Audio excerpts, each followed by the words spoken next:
ഉറുഗ്വായ് താരം സുവാരസ് ചെല്ലീനിയെ കടിച്ചത് കുപ്രസിദ്ധിയാർജിച്ചു കഴിഞ്ഞു. ഇതുപോലെയുള്ള കറുത്ത സംഭവങ്ങൾ നിരവധി അരങ്ങേറിയിട്ടുണ്ട് ലോകകപ്പിൽ. ചില സംഭവങ്ങൾ ഇതാ. 2006 ലോകകപ്പ് ഫൈനലിലെ ആ രംഗം ഫുട്ബോൾ പ്രേമികൾ മറന്നിട്ടില്ല. ഫ്രാൻസിന്റെ പോരാളി സിദാൻ ഇറ്റലിയുടെ മാർക്കോ മറ്റരാസിയെ തലകൊണ്ട് നെഞ്ചിലിടിച്ചു വീഴ്ത്തി. മറ്റരാസി പറഞ്ഞ ആക്ഷേപത്തിന് മറുപടിയായിരുന്നു സിദാന്റെ പ്രതികരണമെന്നായിരുന്നു ഫുട്ബോൾ ലോകം പറഞ്ഞത്. കാരണം ഇന്നും വ്യക്തമല്ല. que siempre se ve en el campo, pero luego este cabezazo tiene que ser. 90 ലോകകപ്പ് പ്രീ ക്വാർട്ടറിൽ രണ്ട് താരങ്ങൾ തല്ലുംപിടിയുമായി. ജർമ്മനിയുടെ സ്ട്രൈക്കർ റൂഡി വോളറും ഡച്ച് ഡിഫൻഡർ ഫ്രാങ്ക് യക്കാർഡുമായിരുന്നു അത്. ഇരുവർക്കും ചുവപ്പ് കാർഡ് കിട്ടുകയും ചെയ്തു. Rudi Völler scheint mir sehr erregt zu sein im Moment.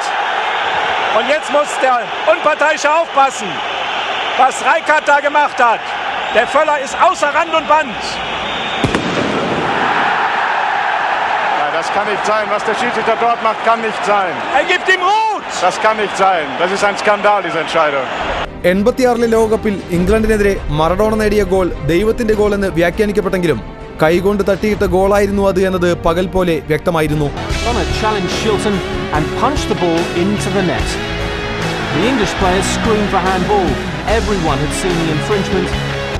1982 സെമിയിലാണ് ജർമ്മൻകാരനായ Harold Tony Schumacher എന്ന ഗോൾ കീപ്പർ ഫ്രാൻസ് താരത്തിന്റെ 3 പല്ലുകൾ കൈമുട്ടുകൊണ്ട് ഇടിച്ചു താഴെയിട്ടത്.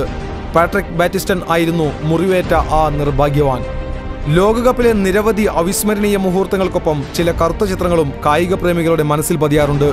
സ്വാരസിന്റെ കടി പോലെയുള്ള അപ്രതീക്ഷിത നീക്കങ്ങൾ ലോകകപ്പിൽ എപ്പോഴും പ്രതീക്ഷിക്കാവുന്നതാണ്. ഇവിടെ നഷ്ടമാകുന്നത് ലോകകപ്പിന്റെ നല്ല മുഖവുമാണ്. World cup desk TCV.